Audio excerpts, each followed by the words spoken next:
with the 40 acres and a mule during Reconstruction. So that should be a fascinating talk. But today we're joined by Benjamin Myers. Ben was born and raised just outside Harrisburg, Pennsylvania, where an interest in local and family Civil War history found him at a young age. His research on the 46th Pennsylvania Volunteer Infantry has appeared in Civil War Times and Military Images magazines. He holds a BS in computer science from American University and previously worked as a web designer and developer, but he just informed me he's got a new career going. American Citizen, the Civil War Writings of Captain George A. Brooks, 46th Pennsylvania Volunteer Infantry, is his first book. He does have copies for sale back there. We do have a copy in the collection downstairs in the library, but I'd encourage you to pick up a copy for yourself, just like I did. So everyone, please welcome Benjamin Myers.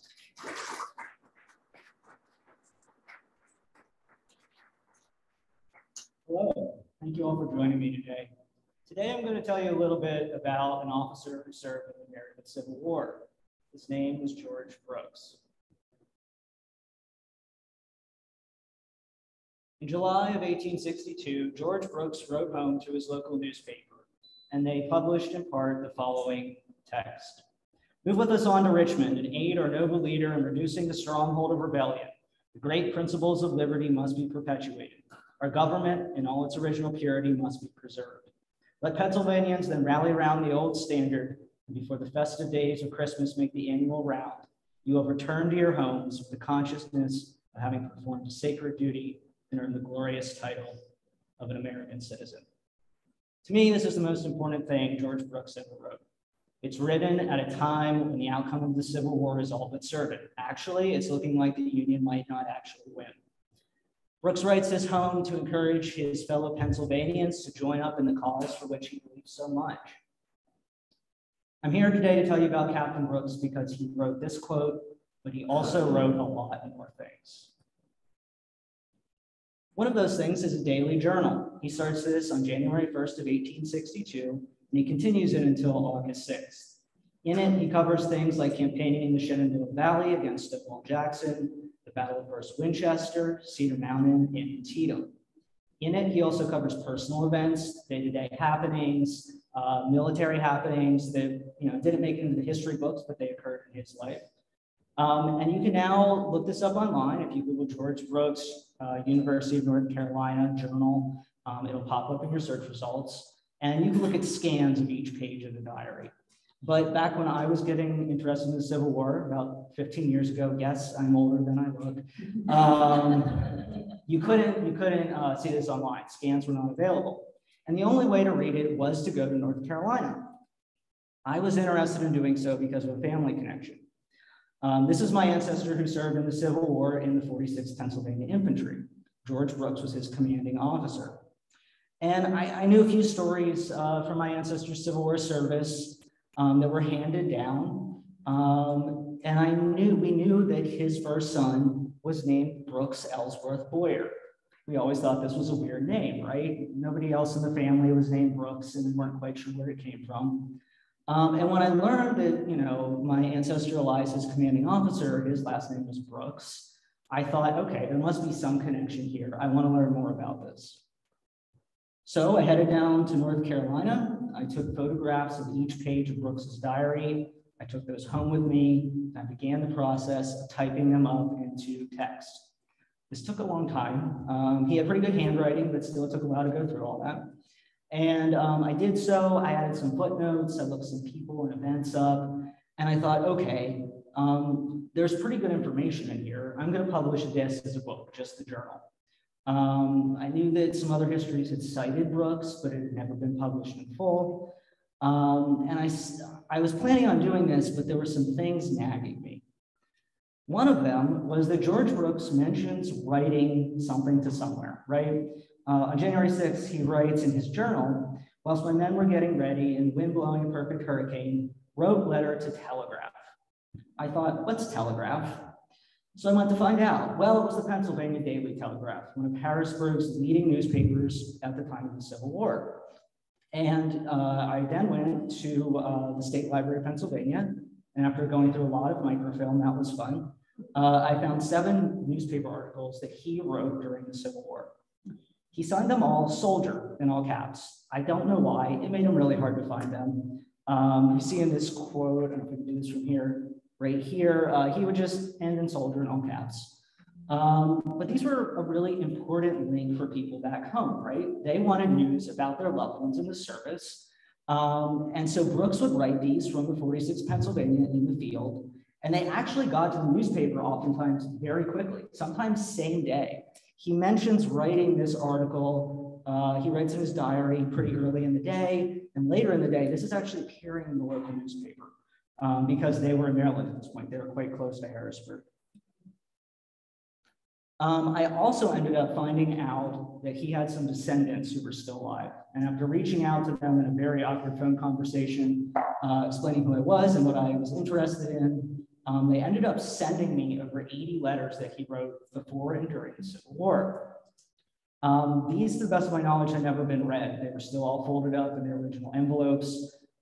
They have been opened, but in modern times, they had not been read. And so I went through these as I had the journal, typed them up. This also took a long time, but these completely changed my understanding of who he was and what he experienced before and during the Civil War.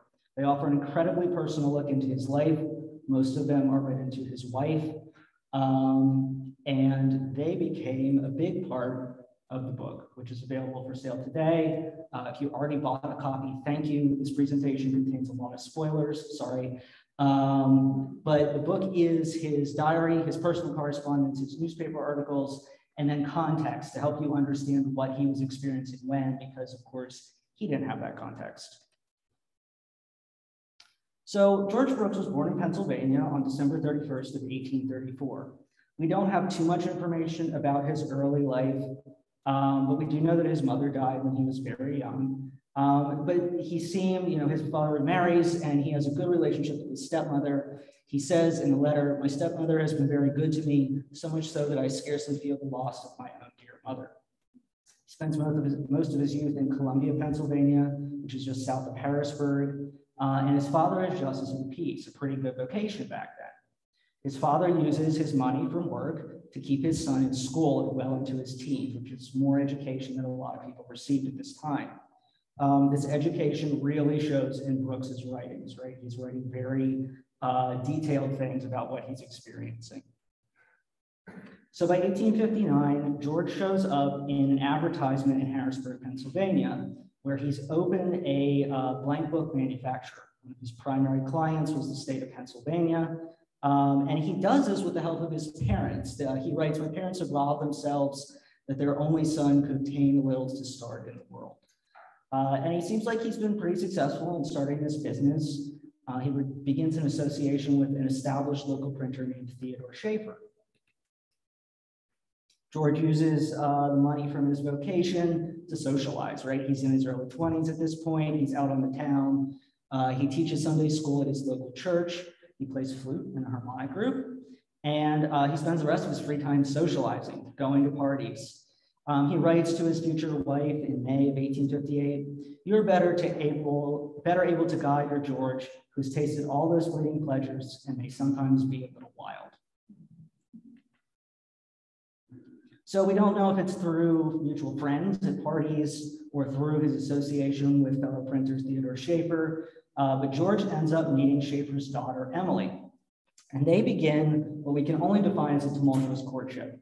This is covered in detail in the book and George's personal correspondence. Suffice to say, it doesn't go very smoothly. They're writing in secret, they're meeting in secret. Theodore Schaefer is not happy about George Brooks's interest in his daughter, but nonetheless, they end up marrying in May of 1859. George is obviously completely smitten with Emily, and this continues throughout the Civil War. He obviously cares about her very much. However, Schaefer and Brooks's relationship worsened after the marriage. And it seems that Schaefer goes to the extent that it actually helps to ruin Brooks's business. He later writes to his wife, "I was advised to prosecute your father and vindicate my character. Had it not been for your sake and your mother's, I would have done so." So apparently he was slandered to the point that it helped to end his business, his son-in-law's business. There was also a bit of an economic slump at this time, right? We're leading up to the Civil War. And so Brooks leaves Harrisburg and he actually heads here to Pittsburgh. And he attends Duff's Mercantile College, which was on 5th Street. In preparing for this presentation, I found this photo of Duff's. It's right here down on the end.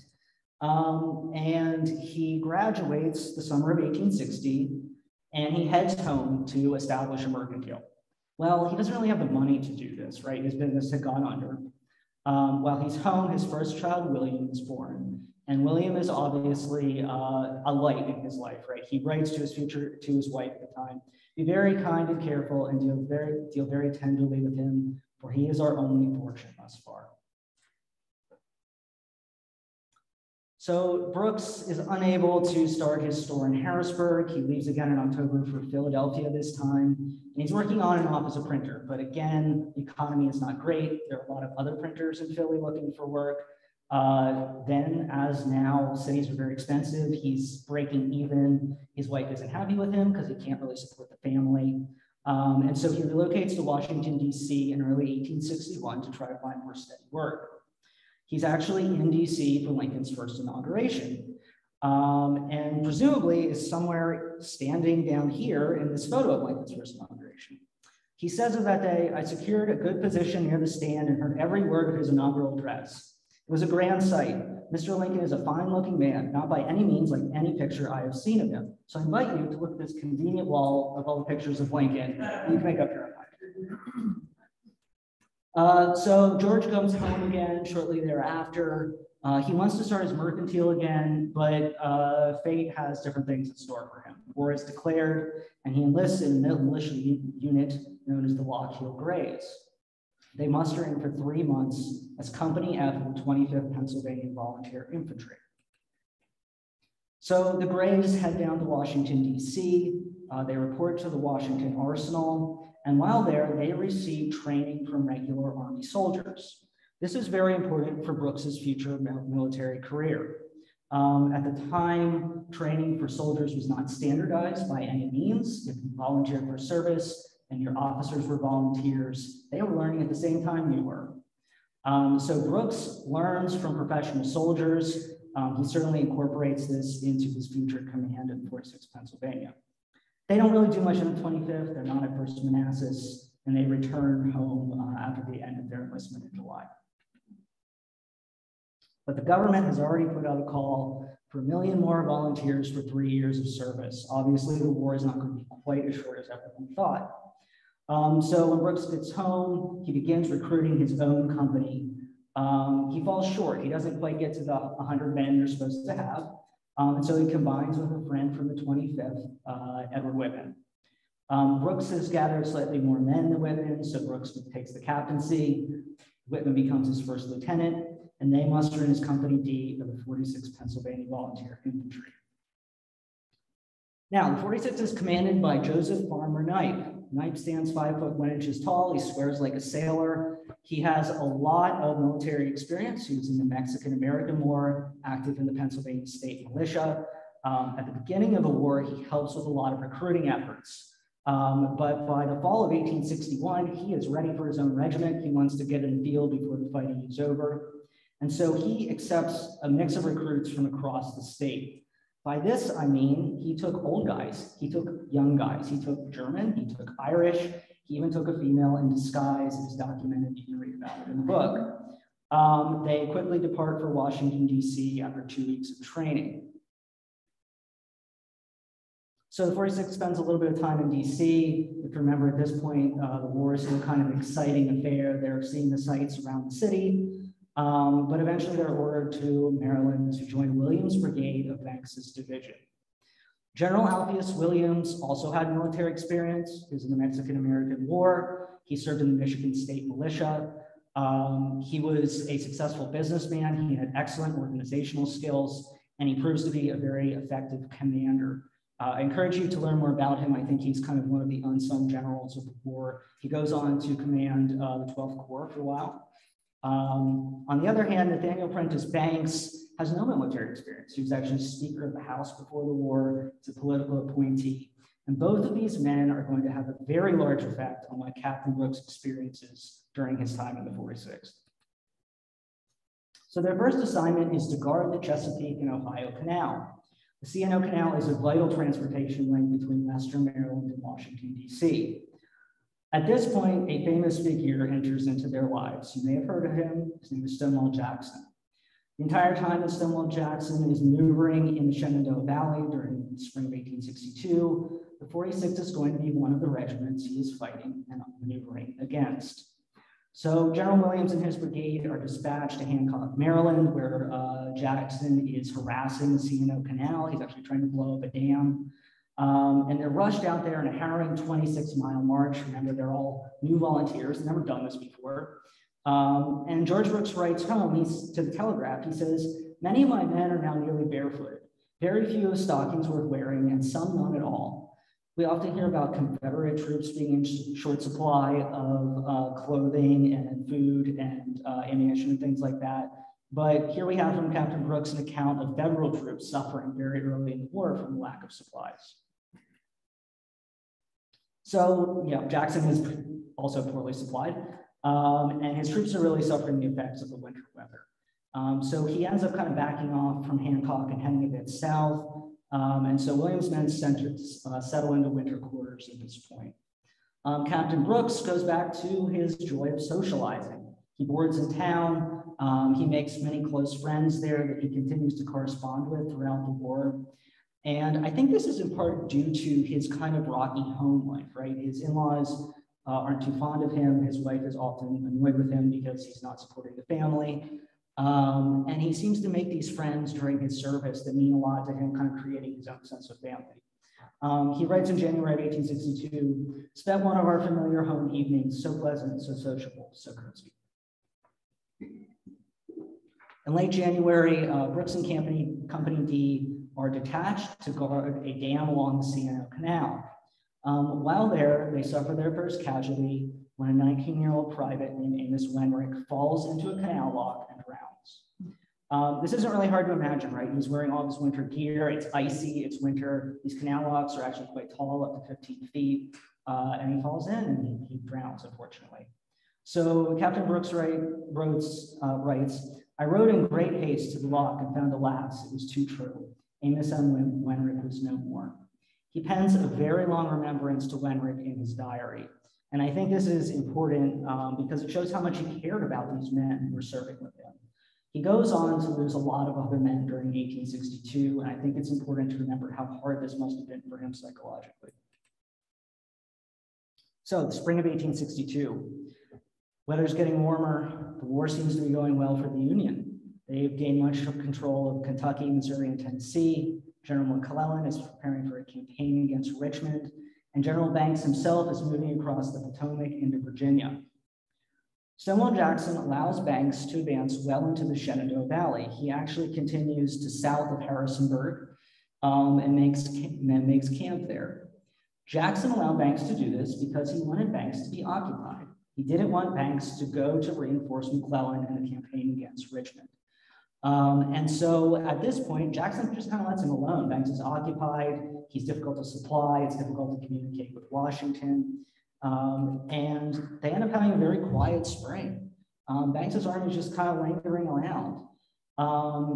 And George Brooks is unhappy about this, right? They want in on the action. They want to help fight the war. He says in May, nothing of any special account transpiring in our division, and we seem doomed to lead a life of inactivity.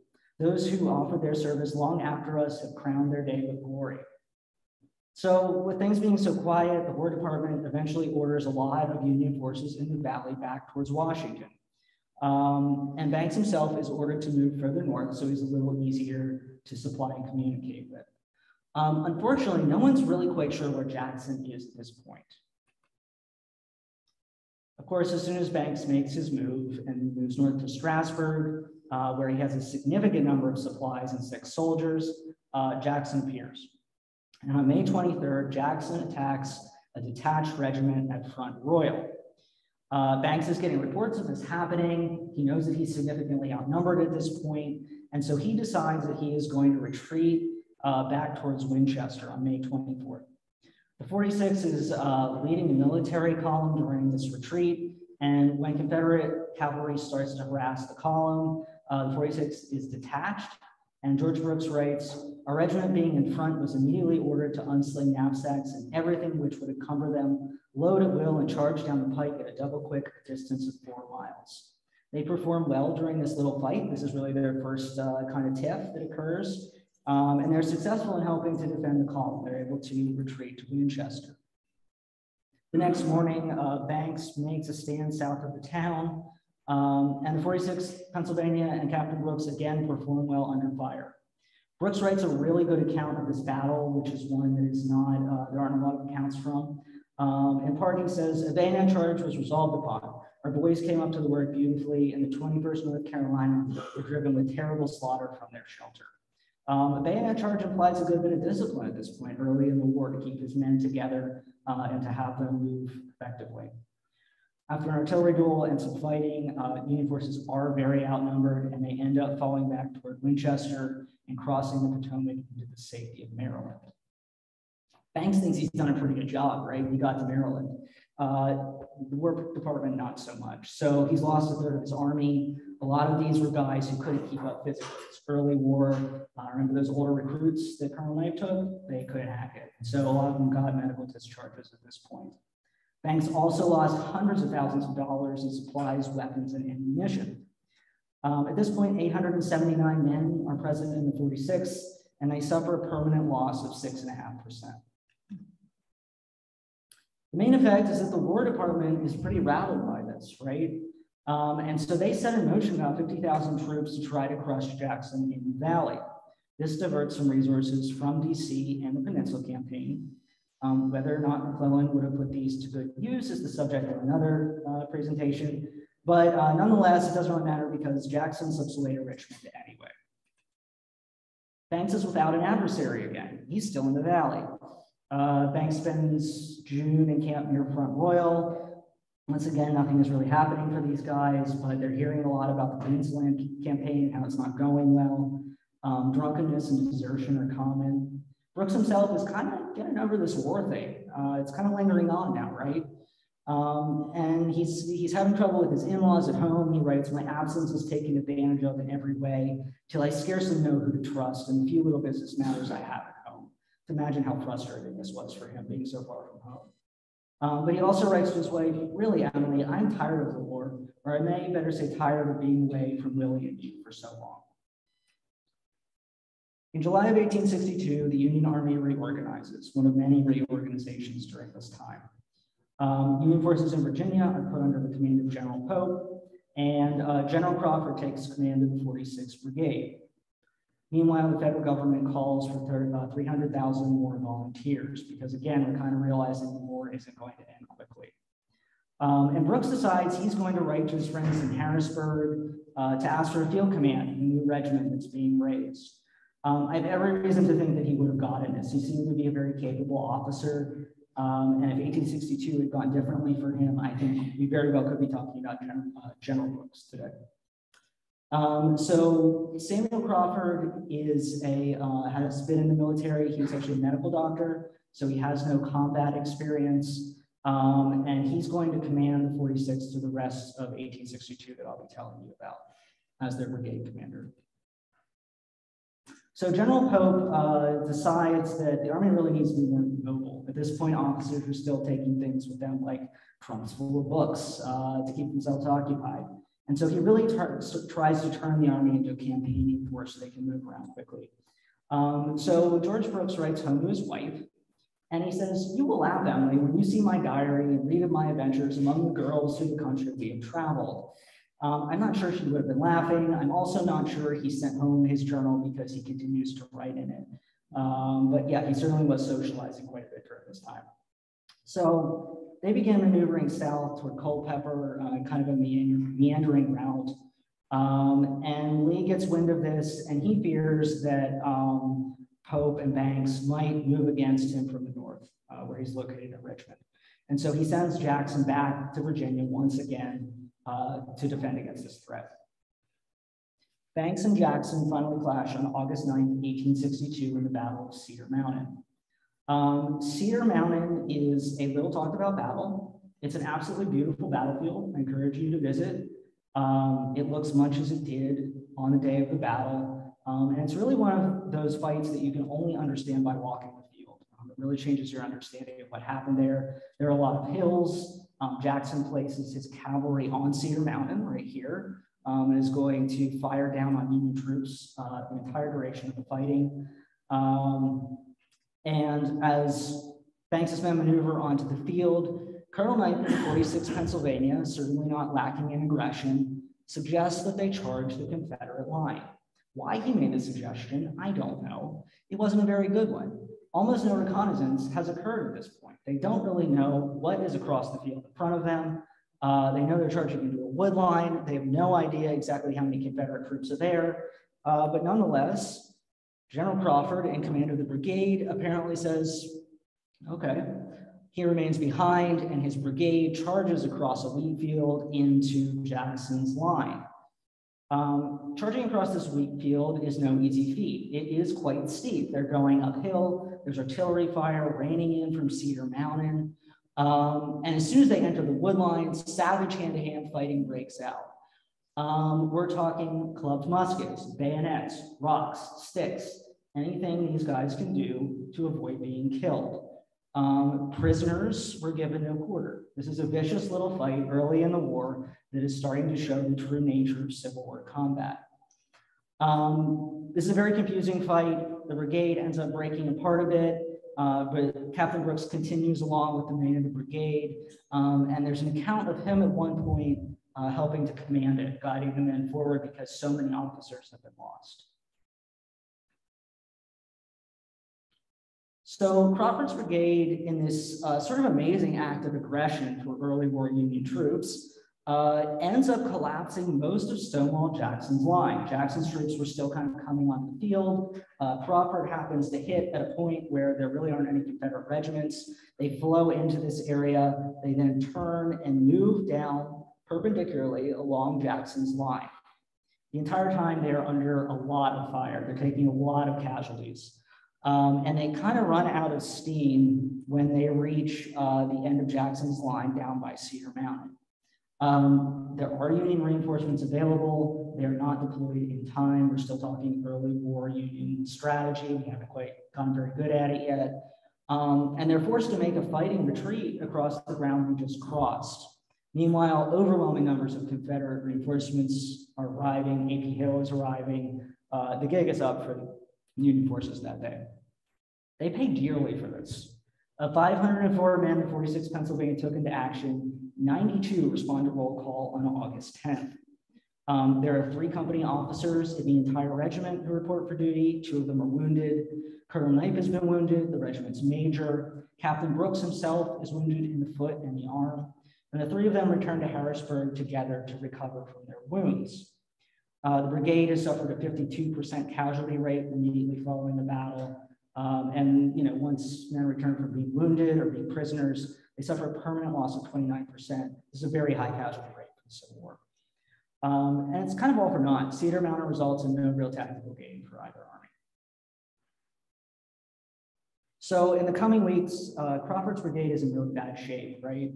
And dozens more men fall ill from exposure. John Eric was just talking about hot Virginia summer. They were living in it, oftentimes without much water. They don't have very much food. They're eating a lot of things like green corn. And they're also in a bad mental state, right? A lot of their friends, their family, their neighbors were wounded or killed at Cedar Mountain. And so they're really in no shape to fight at Second Manassas. They stand in reserve, actually in a thunderstorm. So you can imagine they're even more miserable at this point. And after the battle, they move into the DC fort system where they eventually are able to recover a little bit. So I told you a little bit earlier that General Crawford was a medical doctor before the war. He writes to his superiors in August of 1862, and he says, since Cedar Mountain, where my brigade was well nigh destroyed, the service has been such as to threaten the reduction of its shattered state. I fear for its very existence. He is afraid this brigade is going to completely fall apart. They're not given much time to recover. Things are already in motion. Lee is advancing into Maryland. The Union Army reorganizes again after Second Manassas and the debacle there. General Pope is out.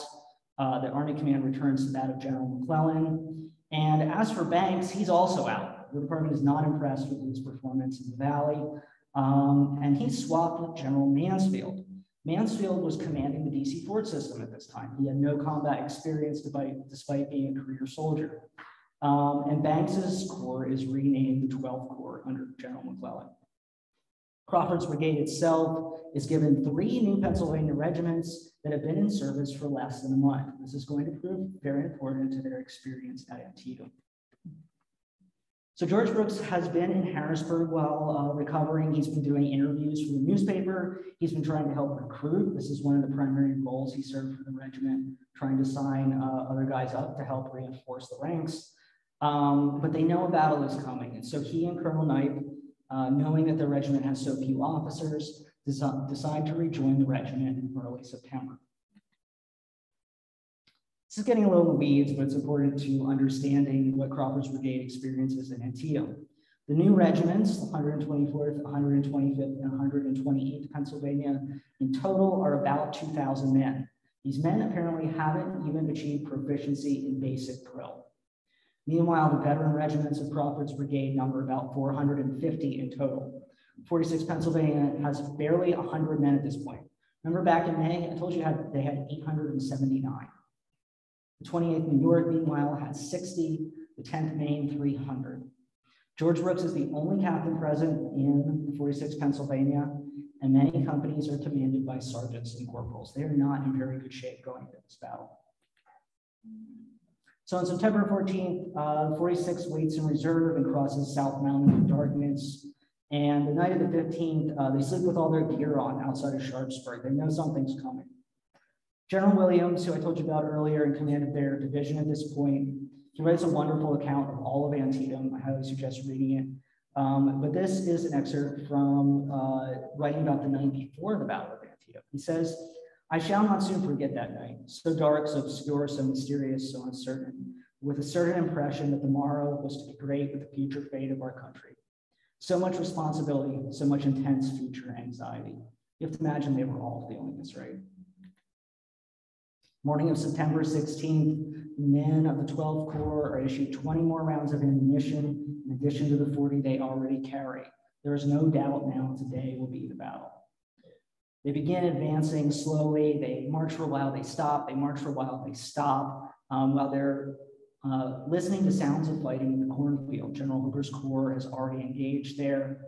And by 6:30, they halt in a field and they stand there for almost an hour, taking artillery fire from the fighting in the cornfield. One of the soldiers in a new Pennsylvania regiment remembers this as his most trying time in uniform. Obviously, they had never been in combat before. They are under fire. They're wounded from Hooker's corps, streaming past in various stages of pain and agony. And the 12th Corps is asked to just stand there for a while and wait. This doesn't last forever. At 7:15, Williams' division is called into action. At this point, Crawford's brigade is formed in what's called mass, and they're ordered to deploy at the oblique.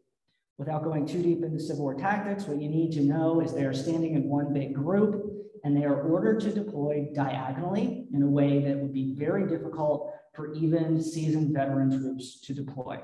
And of course, we have these 3 big new regiments who can't quite march yet.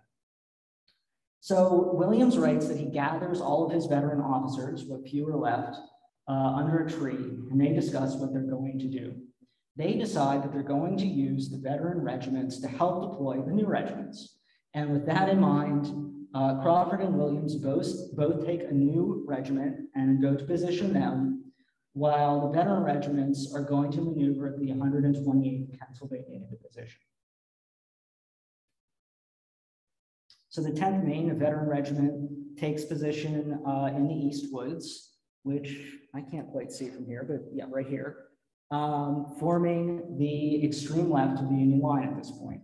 They're immediately under fire. A veteran from their regiment says, "We were almost as good a target as a barn. It is terrible to march slowly into danger and see the final, and feel each second your chance of death is surer than it was a second before." This is a veteran already. Imagine how these new recruits are feeling.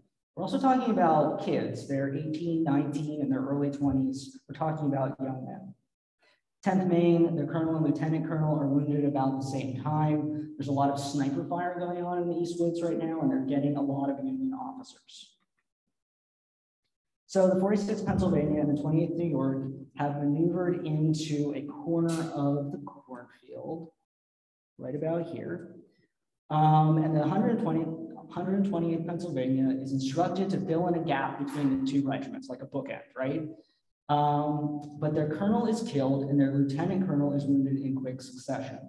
And the men of the 128th absolutely panic. They break ranks, they're running, they're panicking. And so officers from the 46th Pennsylvania and 28th New York, George Brooks certainly included, head over to try to start maneuvering these guys into a line of battle so they can start firing their weapons. You have to imagine how chaotic this must have been, right? We're talking about the cornfield, one of the bloodiest areas during the bloodiest battle during the American Civil War. There are wounded everywhere. There are men screaming for help, artillery fire, rifle fire, sniper fire. The officers are trying to scream above all this noise to try to help these men into line. And so perhaps it's not surprising that no one really remembers the moment when George Brooks gets shot in the head and dies instantly. So Captain Brooks's body is brought north within 2 days of his death in a wagon. News of his death actually reaches the city that night.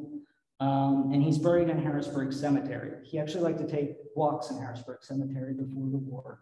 He writes about it in his letters. His son William survives to adulthood and relocates to North Carolina. Brooks still has a number of descendants down there today. And Emily Brooks, for her short marriage to this man, which was obviously not a very smooth one, she never remarries and she dies in 1907. As for the 46th Pennsylvania, they serve until muster out in 1865. They go on to serve at Chancellorsville, Gettysburg, the Atlanta Campaign, Sherman's March to the Sea, Bentonville, and eventually they were at the Grand Review.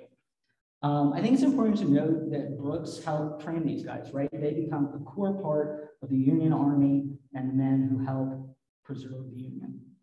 Veterans from the regiment meet until the early 1900s, but a regimental history is never published. And I really think this is due to George Brooks' death. He was the chief chronicler for the regiment. And if he had survived the war, I think he certainly would have, if not pursued a book, then he certainly would have published things about the regiment. And the 46th Pennsylvania's story is mostly lost to time until recently. 4 books have been published since 2007, including my own. And to date, we have over 92 photos of members of the regiment that have been identified. If you go online, we have a Facebook page, you can see a lot of them there. On the day that George Brooks is buried, the Pennsylvania Daily Telegraph that he wrote to publishes a remembrance of a young officer. It concludes with this: in the defense of liberty he perished, and while liberty survives, may his name be remembered with gratitude. 161 years later, I think he still deserves just that. Thank you.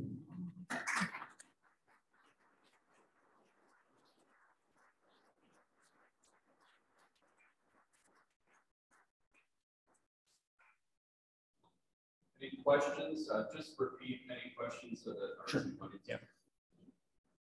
Questions? Anyone? Yes. I have a question.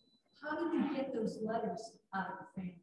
Yeah, so the question was, how did I get the letters from the family? So I kind of tracked them down on Ancestry, and I found a phone number. This is very unlike me. I called them. I kind of awkwardly explained who I was and what I was looking for. And they actually first were like, no, we don't know who he is by.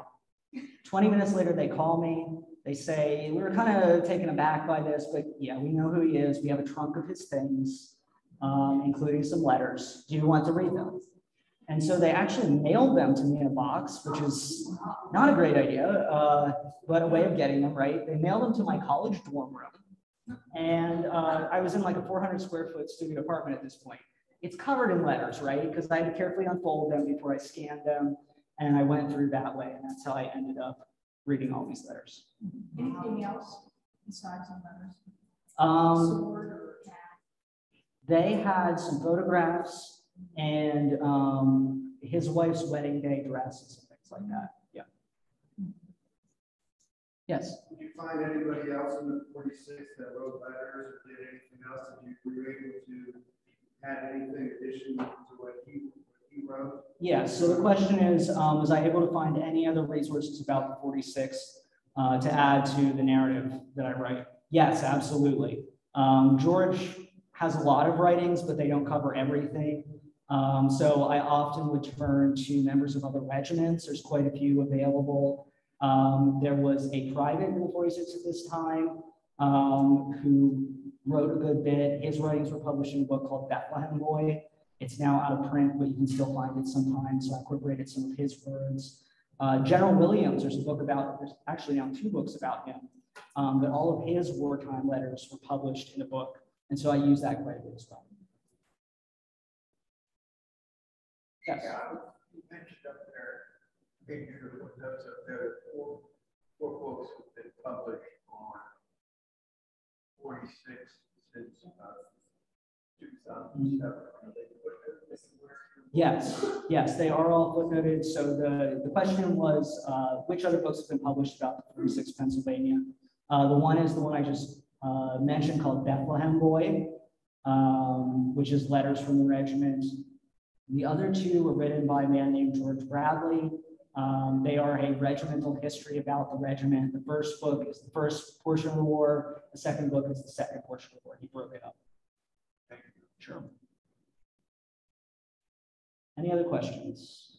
Yes. Just a curiosity, how did he get his letters to the telegraph to be published? So they had a variety of ways. Oftentimes he would be handing them to people going north, and they would just take them north. Other times they would be sent via telegraph if they had a connection. So they were actually pretty good communication. They could also get newspapers oftentimes next day, same day. They're moving the stuff around pretty quickly because they were all interested in what was going on in the field and also back. Yes. Yeah, in your opinion, why the letters to the telegraph, why did he write them anonymously? Is that common at times? He's trying to be humble? Yeah, so the question is, was it common for officers to write to newspapers at the time, and why didn't he sign them with his name? I don't know the answer to that. I really don't. I don't know how common it was. I wish I had an answer. I feel like everybody knew who he was, right? He was the captain in Company D, 46 Pennsylvania Infantry from Harrisburg, publishing in Harrisburg. So I don't know if it was like a coy little thing. I really don't know. Any other questions? Were there any Pittsburghers in this? Yes. There were actually quite a number. One of Brooks's good friends, his name was Benjamin Morgan. He was an officer in the regiment. He was another captain. He's actually buried in Allegheny Cemetery without a headstone. So if anyone's looking for a project and it's local, let me know, because I live about 4.5 hours from here, so I can't really take care of that right now. But I would love for him to have a headstone. There were 2 members of the regiment who were members of the Esky Post here in Pittsburgh. One of which his last name was the same as mine, Myers, which is a cool coincidence. Can you speak a little bit about some of the analytical research that you've done on the regiment? Because your website is really impressive, where you've looked at the professions of some of these guys before the war, like their height and different things. Like it's kind of interesting how you've been looking at, like, was it one company or was it a regiment? Yeah, so the question was about some of the analytical things I published about the regiment. So long story short, maybe, Captain Brooks left behind after the Battle of First Winchester some lists of equipment that his men had lost during the battle. And he compiled this list by splitting his men into messes. During the Civil War, messes were groups within a company that soldiers formed themselves.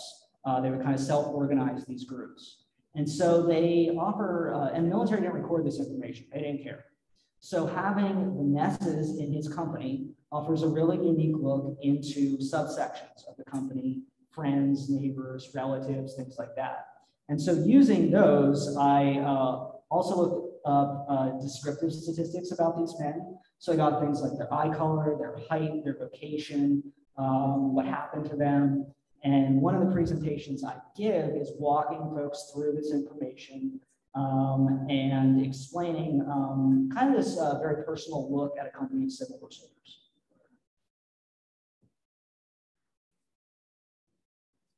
Okay, Thank you very much. thank you all so much.